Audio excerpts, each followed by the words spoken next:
We begin today a new Peirik, Daf Chavtes Amud Aleph, the third Peirik of Masechta Kesubos. So this Peirik will be speaking about the halachas of a naira, a girl that is a bas mitzvah, that was violated by somebody, whether he was a ma'anes or a mafata. He had a relation with her against her will, or he seduced her, he convinced her. In both cases, he has to pay her a knas. And there are other halachas that apply over here, as we'll see in the Gemara. So this Mishnah begins with the basic halacha regarding which nidus does this relate to. Let's see. Zok Teilige Mishnah, Eilu nidus sheyesh len knas. The following are the nidus that this halacha of the knas, of the penalty, that the one that violates a woman against her will, even with her consent, nevertheless he has to pay a knas. So the following are the nidus that he has to pay a knas for. So as Rashi points out here, and we'll see in the Gemara right away, that the Mishnah says nidus. This halacha only applies to a girl that's a naira, meaning that she's bas mitzvah, or as Rashi says, is the siman of the two sidus that indicate that she's a gedayla, not for a katana. So the Mishnah here says as follows: Habal mamzeres. If you had a relation with a girl that's a mamzeres, vala nesine. A nesine, Rashi says, comes from the Givainim that their gatus was not properly accepted, and David HaMelech was geyser on them that they should not be able to marry into Klal Yisrael. We learned about this in Masechta Yevamis. There's actually a big argument about this because Rashi here is saying that this was all a gzeira of David HaMelech, meaning that Minat Torah, these goyim that came from the 7 nations in Eretz Yisrael that the Yidden conquered were allowed to marry into Klal Yisrael after they converted. David HaMelech was geyser upon them that they should be avodim and they should wood choppers and water carriers, and they shouldn't marry into Klal Yisrael. However, Tosfos over here and in Yevamis, in the name of Rabbeinu Tam, disagrees and says that they are gadim, but the law of loitis chatenbam, that you should not marry from the 7 nations, applies even after they become gadim. And that's what it's referring to, and it says nesina, the gadim that come from these nations. Ve'al akutis, or a person that was mezana with a kutis. A kutis is also gadim. That was in the time of the first Beis HaMikdash. They came from a certain nation called Kuta, from a certain place called Kuta. And then, because they were attacked by lions, they went and they were Megayer. And this is a discussion that comes up in the Gemara many times. Was their gatus accepted or not? Because they only became gadim because of what happened, that their lives were threatened by these lions that were attacking them. So it's not clear if their gatus was sincere and they're accepted as gadim or not. So Rashi's pshat in our Mishnah is that when it says here Valakutis, the chiddush of our Mishnah is that really these gadim are not accepted as proper gadim, and therefore you're not allowed to get married to them. The law of loitis chat, not to marry them, applies, and that's why the Mishnah is bringing this up. If they were regular gadim, then it would be in the next case. It already brings up the regular gadim. Tosfos, however, disagrees with Rashi. Tosfos says if they're not gadim, so there should be the halachas that apply. A knas, the penalty you have to pay when you violate a Jewish girl, should not apply to them at all. So Tosfos says, no, the Tana of this Mishnah holds that they are gadim. However, midrabanan, we don't treat them like regular Yidden, and therefore the Tana of the Mishnah still says that they get the knas. Mishnah continues, Habal agiyaris, a person that was mezana, he against the will or with the will, with a giyaris, a convert, vala shvuya, or a woman that was captured, vala shivcha, or a woman that was a shivcha kananis, but shenivdu, v'shenizgairu, v'shenishtachriru, they were freed, they were converted, chusais mibnei shalosh shanim, under the age of 3 years old. And this is something we also learned before, because if this is above the age of 3, so then the assumption is that she's not a basula anymore. The entire halacha of knas, when a person's mezana with a naira, only applies if she was a basula. But if she's not a basula anymore, so then the knas doesn't apply.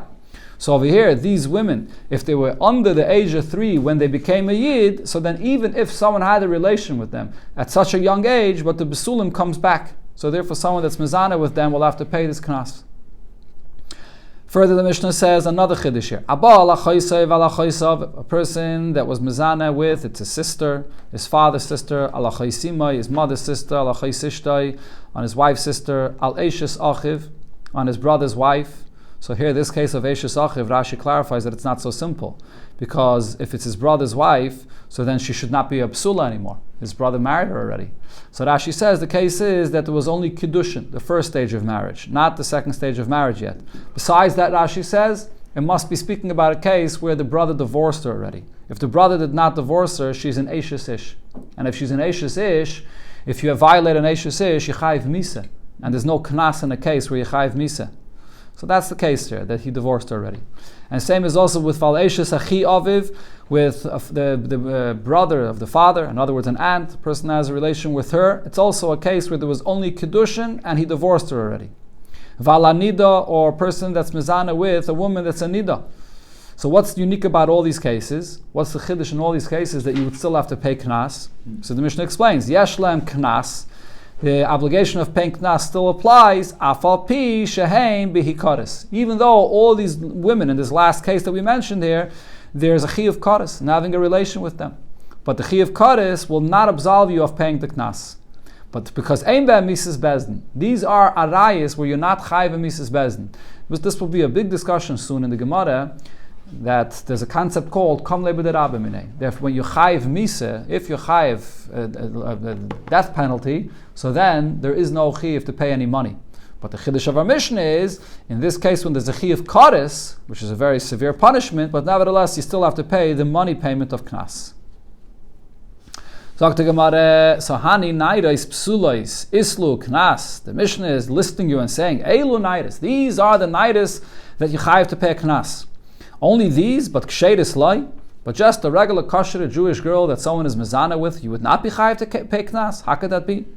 So the Gemara says, this is what the Tana of the Mishnah meant to say. Eilu nairais psulais sheyesh lem knas. The Tana of the Mishnah was coming to say a chiddush. The following are nairais that are psulais. They're not, whether mamzeres and so on, different psulais that the Mishnah mentions. But obviously, the ksheris are definitely chayiv to pay them a knas. And then in the next cases of the Mishnah, there's additional chidushim that the Mishnah says. But this Mishnah is just coming to say specific cases of chidushim. But the ksheira is for sure you chayiv to pay knas. What's the Mishnah? A nesina is a ger that comes from the 7 nations that lived in Eretz Yisrael, and they weren't allowed to get married to them. Sure. Okay, the Gemara continues. Naira in, now there's another thing we see from our Mishnah, that the knas is for a naira and ketana loy, but under bas mitzvah, or she doesn't have the siman of shtei sairis, so then the knas does not apply. Man Tana, who's the Tana of our Mishnah, Rav Yudah Marav, Rav Meir, the Tana of our Mishnah is Rav Meir. The Tanya in a Braisa, it says, there's a machlokes about this. Ketana vi bas yom echad. So the Tana Kama here of this Mishnah, which is Rav Meir, so he says a ketana from 1 day old, from as soon as she's born, v'at shetavi shtei sairis, until she becomes bas mitzvah, when she has 2 sairis, indicating that she's a gedayla, yesh la mecher, so she could be sold. She's in her father's possession, that the father could sell her as a maid. Ve'ein la knas, but the halacha of knas, if someone violates her, does not apply under bas mitzvah. Umishatav yishtei sairis, once she shows the signs that she's a gedayla, v'at shati bager, until she becomes a begeres, when she matures, which is only a half a year later. Usually, nairis to bagris is from 12 to 12 and a half years old. Yesh lo knas. In that time period, if someone violates her, he has to pay the knas. Ve'ein lo mecher, but from that age, the father can't sell her anymore. As Rashi brings, we see in the pasuk that once she has shtei sairis, once she becomes a gedayla, even if she was already sold, she goes out free. So for sure, the father doesn't have the right to sell her at that age. Divrei Rab Meir, this is Rab Meir's opinion. Shahaya Rab Meir Aimer. Rab Meir would say as follows. In order for you to remember this, he gave the following sign. Kol makom shesh mecher, any time or any place where it applies that the father is allowed to sell her, that's under bas mitzvah, so then ein knas. So then there's no knas. Kol makom shesh knas, sorry, at the age when there is knas, ein mecher. So at that age, the father cannot sell her. So that's the Tana of our Mishnah. However, the Chachamim disagree, and they say ketana a ketana from the age of 3 years old, as Rashi says, it's from the age of 3 when she's royal lebiyah. Someone could have a relation with her. Until she becomes a begeres, which is usually 12 and a half years old, yesh la knas. The halacha of knas applies. So the Chachamim hold the knas is not only for a naira, even for a ketana. But the Gemara asks, on the way the Chachamim say this, does this mean knas in mechaloi? Are the Chachamim saying that from the age of a ketana, so the father gets a knas, but there's no mecha, the father doesn't have the right to sell his daughter at that age under bas mitzvah? How could you say this? We know a father has, the part says clearly in the psukim that the father could sell his daughter. Amen. So the Gemara explains, read the words of the Chachamim as follows. Af knas b'mokim mecher. Even in this age, when a father has the right to sell his daughter under bas mitzvah, so knas applies in that time as well. And the truth is, as Rashi points out, regarding this that a father could sell his daughter, that's even from 1 day old. The fact that the Chachamim mentioned 3 years old is because regarding knas, that applies only from 3 years old when she's roy lebiyah.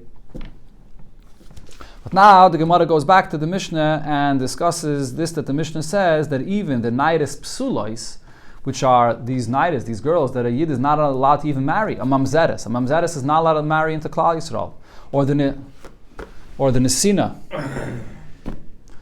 The nesina and what did we have before over here? The nesina and the kutis are not allowed to marry into Klal Yisrael. That even for them the knas still applies. That was the chiddush of our Mishnah. So the Gemara asks on this. These girls here that are apostle, does knas apply to them? Vamai, why should a knas apply here? Ikri kan, why would I not say over here what it says in the pasuk? V'lo yisiya liisha. The pasuk says that after a person is mezana, he violates these women. So what is he supposed to do? He's supposed to go ahead and marry her. So what do we learn from this? Shouldn't we understand that isha ru'uyaloi, that only if it's a girl that's roy to get married to him, then the halacha of knas applies as well. But if it's any of these psules that he's not allowed to marry, so knas should not apply. Rish Lakish answers that there's psukim that tell us that even if he can't marry her, the knas still applies. It says in the pasuk naira. Once it says that as Rashi here brings the pasuk yimtze ish naira psula, so it says once. Then it says again naira ha naira. It says a second time v'nasa ish hasheich v'imala vi ha naira. So the Torah over there wrote ha naira. So it could have written naira without a hey, and it writes naira with a hey.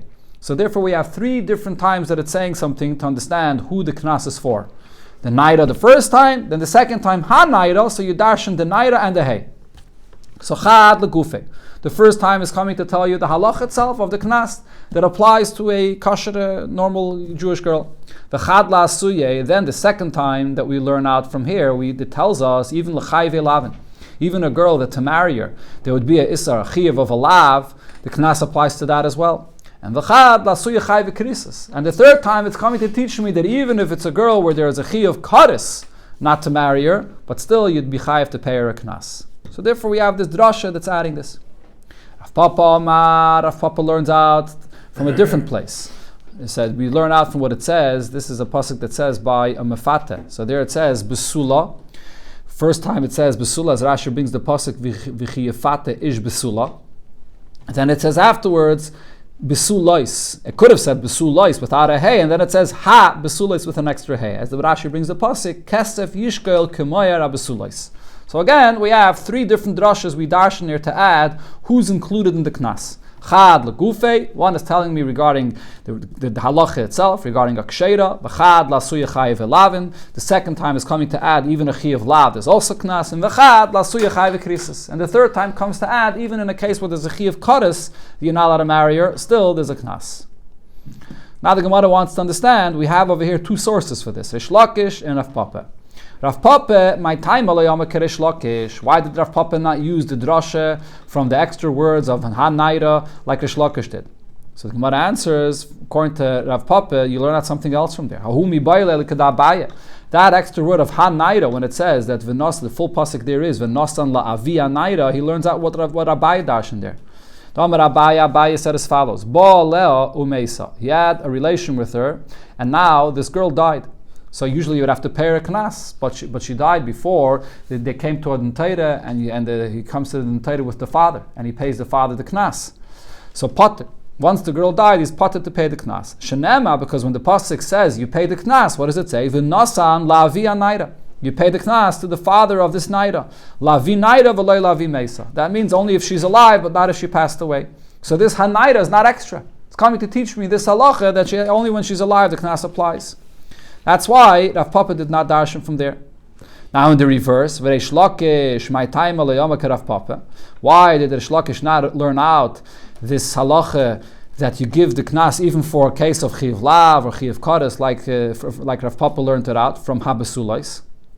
So then Gemara answers, because that extra word Habesulais is learned out, is used for a Gzeira Shavah. Tanya, we learned in the Braisa that there's the following Gzeira Shavah. There's two cases, as I mentioned before, two cases you give knas, for a ma'anis and a mafata. If he had a relation with her against her will, or he persuaded her. Now over here, this pasuk, it says, Kesef yishkel k'mayar absulais, that you have to give her money k'mayar absulais. This is the pasuk that's written by a mafata. So here, the pasuk doesn't tell you how much, what's the amount of the knas. But what it does say here is yishkel. It says shkolim. It says what coins should be given. But the amount it does not say. But it says k'mayar habesulais, like the amount of money that's designated habesulais. What does this mean, habesulais? So we learn out sheyehezeh k'mayar habesulais. The payment here should be like the payment of the besulais elsewhere, which is the payment by a ma'anis, when you had a relation with her against her will. And there the Torah clearly said that it's chamishim kesef, 50 coins. And also we learn out umayar habesulais kazeh, that over there, by the ma'anis, it's like this case of the mafata, which is that it's shkolim. Over here it says yishka. So that's why the Torah writes mayar habesulais to compare them. So the habesulais is not an extra word. Fragt the Gemara, so Rish Lakish nami mi baile lekadabaya. Doesn't Rish Lakish need the pasuk of Hanaida to darshan like Abaya darshaned? So how could Rish Lakish learn out from there what he said that we learn out from the extra word Hanaida, that even a naida that is a chayav krisa still does knas? How will you know Abaya's drasha? And same also of Rav Papa nami mi baile l'gzeira shava. Doesn't Rav Papa need this pasuk of Habsulais like the gzeira shava that Rish Lakish brought from the Braisa? We learn out from there. So how do they each learn out from their pasuk what they darshaned here? So therefore the Gemara switches this and says that really Rav Papa and Rish Lakish are not arguing. And Ella, if we look up here at what we have from all these psukim, shita kroi ksivi. There are really 6 different words in the Torah that we have to darshan here. Naira, and then we have naira again, and ha-naira, the extra hay of that naira. So that's 3. And then we have psula, and then besulais, and then the ha-psulais, the hay of the besulais. And all we have 6 different words here to darshan. So therefore we have enough words to darshan all the drashas that we need here. Today, legufayu. 2 of these words are here for the halacha itself. One that it says by ma'anis, and one that it says by mefata, that you have to pay the knas. So that's the basic halacha. Then chad, another one time that the Torah adds ha-naira, l'kadabaya, like Abaya came and said that it teaches us that only if she's alive, then you pay the knas. The chad, the extra time that it said absulois, l'gzeira shava, that's being written to teach me the gzeira shava, to compare ma'anis to mefata regarding the amount you pay and the coins you pay. Now, you still have 2 drashas that are left over here. The extra hay, there's still 2 drashas. Chad lasuya chayve lavin, v'chad lasuya chayve krisis. So therefore, one is to teach me that even if she's a chiv lav, that you may not marry her, still pay the knas. And the other is to teach that even if she's a chiv krisis, still you have to pay the knas. So that's the source for what the Tana was machadish in our Mishnah. Now says the Gemara, ula fuke mahai Tana. The opinion of the Tana of our Mishnah is excluding the following Tana in the Braisa. The Tanya in the Braisa it said, V'loi sielisha. The Torah says that if he's ma'anis or mafata, a girl, so now he should go ahead and marry her. But Shimon HaTimani Yaimeh, so based on this, Shimon HaTimani says, Isha sheyesh ba havaya. So therefore, this only applies, the knas only applies to a woman that is havaya, that kedushin could take effect. The term havaya in the Torah means kedushin. So if this is a woman that the kedushin could take effect, you're allowed to marry her, and the kedushin could take effect, then there's knas. Otherwise, there's no knas. Rav Shimon ben Menashe darshans a bit differently. Isha haruya lekaima. The word v'loi siyali isha does not only refer to the kedushin taking effect, but it actually refers to the fact that you're allowed to remain married to her. You're allowed to remain living with her. So, but not a woman that it's forbidden. So the Gemara explains right here what's the difference. Mai beinayu. What is the difference between Shimon HaTimani's drasha, that it refers to kedushin taking effect initially, or it refers to being able to maintain, being able to remain married to her? Amar Abzeid explains, mamzeres unesine ikke benayu. The difference would be what the Tana brought in our Mishnah, a mamzeres or a nesine. So both of these cases, the mamzeres and the nesine, so to marry them, it's only a lav. So therefore, the opinion that says that as long as the Kiddushin can take effect, so then the Knas applies. So the Mamzeres and Anesina, there's only a Isalav. We learned this in Gemara and Yavamis, that according to most Tanoim, the rule is as follows: that a woman that you may not marry because when there's an Isalav, so it's Aser, but the Kiddushin will take effect. But a woman that you may not have a relation with, and is an Issa Kares, so then the whole Kiddushin does not even take effect at all. So by the Mamzeres and the Nesina, Yesh B'Havaya, the Kiddushin takes effect. So therefore, according to Shimon HaTeimani, there'll be Knas. But according to Rab Shimon ben Menasya, that the Knas is only for a woman that you may continue living with her, so because there's a lav of you to be married to her, so even if the Kedushin took effect, but you may not continue living with her, so there is no Knas. Okay, so therefore we know that the Tan of our Mishnah does not follow the opinion in this Braisa here that says that it has to be dafka, a woman, that the Kedushin can take effect, and not if there's a Chiyuv Kares and the Kedushin does not take effect, as we saw in the Mishnah. It said in the end, even a Chaysay, a Chaysishta, and so on. The Mishnah said even a Chiyuv Kares does Knas, and also a Chiyuv Lav does Knas. So therefore it excludes both of these opinion here in the Braisa, Shimon HaTeimani and Rab Shimon ben Menasya. Says the Gemara, but now coming back to this Braisa, the distinction we set between Rab Shimon ben Menasya and Shimon HaTeimani does not work according to Rabbi Akiva. Well, Rabbi Akiva's opinion is Ein Kiddushin Toifsin B'chai V'Lavin. If you remember, we learned about this many times in Masechta Yavamis. Rabbi Akiva holds that not only for a Chiyuv Kares will the Kiddushin not take effect, but even if marrying this woman is only a Chiyuv Lav, the Kiddushin does not take effect either. And according to Rabbi Akiva, if you remember, Rabbi Akiva says that a child born from even this kind of a marriage will be a mamzer.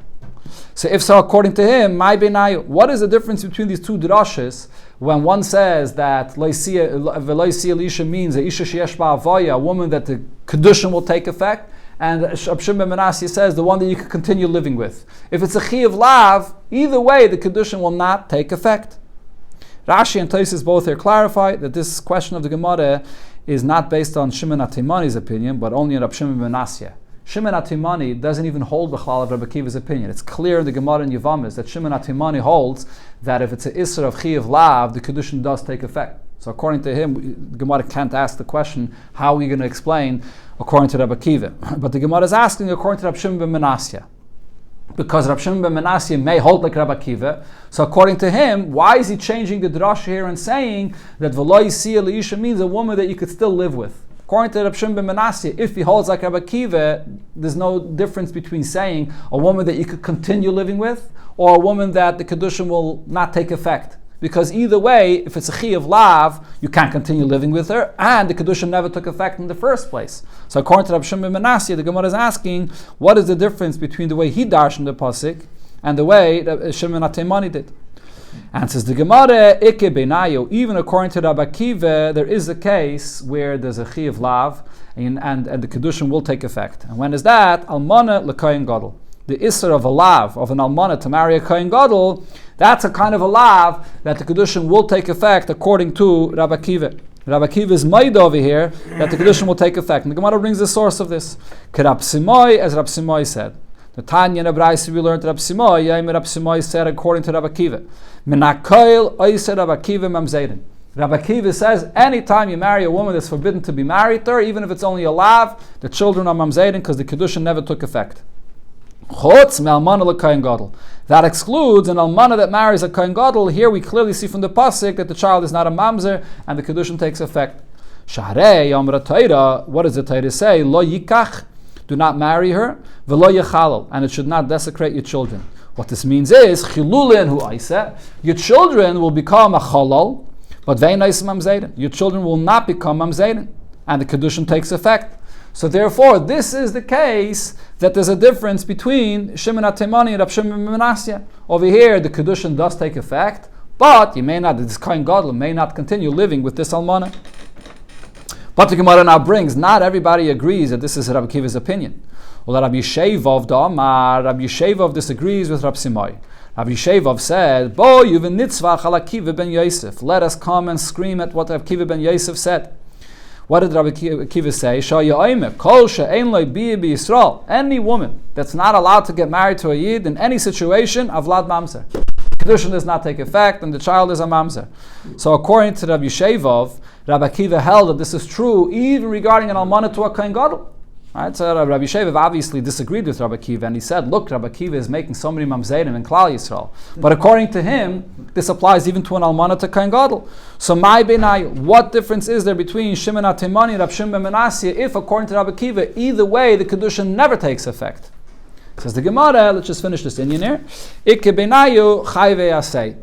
There could be a difference in a case where the isser to marry this woman there's not only no kares, but no lav either. Just an isser of an esse, which is by a mitzri v'adaimi. As Rashi brings, what does it say by the mitzri and adaimi? That you have to wait 3 generations after they convert to be able to marry them. And there, the Torah does not ever say a lav. The Torah says, 3rd generation, you could marry them. And from this you understand that before 3 generations you can't. So that's what's called a lav abam beklal asay. It's only a isser of an esse. So in this case, even according to Rabbi Akiva, the Kedushin will take effect and the child are not mamzerim. So this is the case that Shimon ben Menashe came to add, that there won't be any knasir because you're not allowed to continue living with them. You're being over an esse every day. But the Gemara still presses further and says, not everybody agrees to this here. This would all be true if you'll say that, how do we understand what Rabbi Shevov was saying? When he explained Rabbi Akiva's opinion, that Rabbi Shevov only came to argue with Rabbi Simoi. Rabbi Simoi said, regarding an almana, l'kohen gadol, the Kiddushin takes effect. On that, Rabbi Shevov came to say that according to Rabbi Akiva, even almana l'kohen gadol, because it's a lav, the Kiddushin will not take effect. Okay, but even Rabbi Shevov will agree that if it's only a isser of an esse, the Kiddushin will take effect. So shaper, so then we have a good answer. This is the case where according to Rabbi Akiva, the Kiddushin takes effect. But Ella, however, if Rabbi Shevov was not only coming to exclude what Rabbi Simoi said before, but he was actually coming to say on his own, he was coming to say that according to Rabbi Akiva, in any situation where there is an isser in this marriage, the Kiddushin does not take effect and the child is mamzerim. Kol she'ein lo bi b'Yisrael avad mamze va'afilu chai ve'yaseh. Even this case of Mitzri and Adaimi, where the Isser is only a Esse, Rabbi Akiva would hold that the Kiddushin does not take effect. So then, my benai, we come back to our question, what difference is there between Shimon HaTimani and Rab Shimon ben Menashe? Either way, if you're following Rabbi Akiva, the Kiddushin does not take effect. So why Rab Shimon ben Menashe saying, Lo Yisiya means that the Kiddushin does take effect, but it's just that you can't continue living with her. And says the Gemara, there's still a case where there'll be a difference, and that is, Ikke beinayu be'ula l'kohen gadol. By the case of a kohen gadol, that he may not marry a woman that's a bu'ula, that had a relation with someone else, this is also only an esse, and this esse, Rabbi Akiva will agree that the Kiddushin takes effect. So here Rashi clarifies 2 important things about this case of bu'ula l'kohen gadol. Number 1, Rashi says that usually by a bu'ula there's also a lav, the lav of a zayna. A kohen may not marry a zayna if she had a relation with someone else.